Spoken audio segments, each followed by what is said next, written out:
Salut.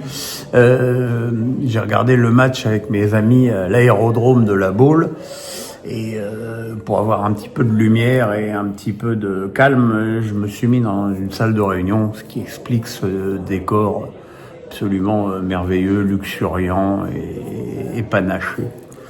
Allez, on y va avec les notes du triomphe parisien contre Madrid en demi-finale de cette Coupe du Monde des clubs. Donnarumma 6, jusqu'à ce centre de Mbappé, il a même pas eu à toucher le ballon, ce qui est assez révélateur de la domination parisienne. Il a repoussé un tir sans grand danger de Militao, mais bon, il a vécu une soirée incroyablement tranquille. Il n'a encaissé qu'un but depuis le début du tournoi, c'est formidable.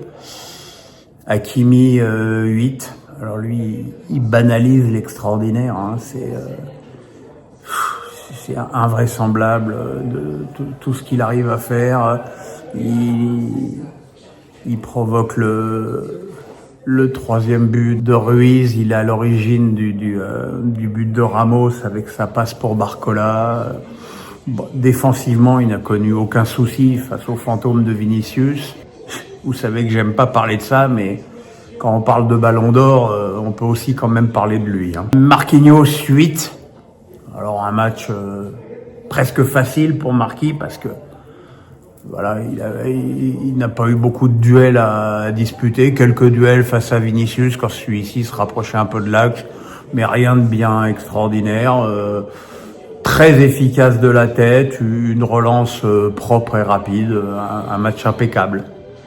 Beraldo 7. Alors je ne sais pas si les Madrilènes l'avaient isolé comme un des points faibles de l'équipe parisienne, mais en tout cas, il a fait un match dans un fauteuil, c'est-à-dire un match où on a vu toutes les qualités de Beraldo, c'est-à-dire la relance, la qualité de passe, des interventions propres. On n'a même pas vu que Pacho était pas là, c'est pour vous dire, hein. Nuno Mendes 7, pareil, hein. Peut-être à un degré un tout petit peu moindre qu'Hakimi.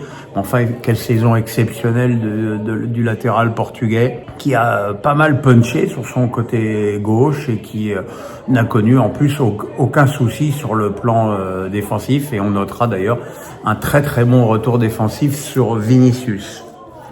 Vitinha 8, à lui aussi, hein, il banalise l'extraordinaire.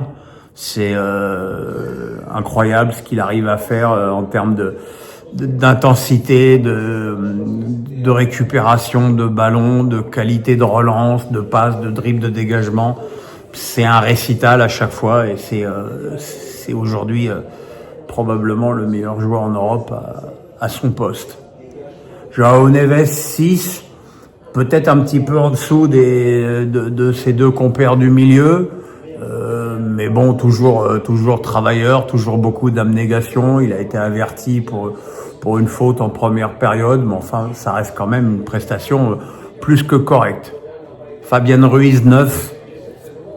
Alors évidemment, 9, vous allez me dire, bah oui, Pierrot, il a mis 2 buts. Oui, ok, il a mis 2 buts, mais 2 buts d'attaquant en plus, hein, 2 buts où il est hyper bien placé.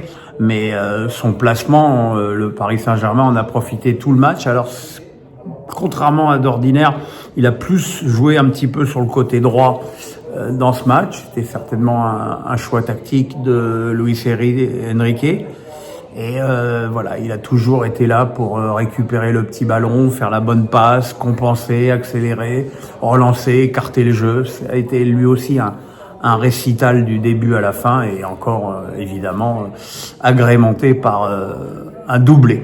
Désiré Doué 7. Il n'y a pas eu beaucoup de réussite, hein, mais quelle qualité d'abnégation. C'est lui qui fait le centre, qui provoque l'erreur, le mauvais contrôle d'Asensio sur le premier but. Et puis il a quand même vraiment été très efficace dans ses dribbles toute la partie.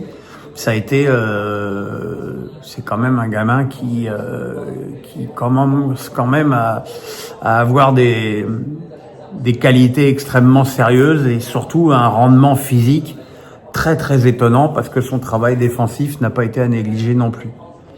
Dembélé 9, voilà, c'était son premier match titulaire dans cette Coupe du Monde des clubs, ça s'est vu, hein.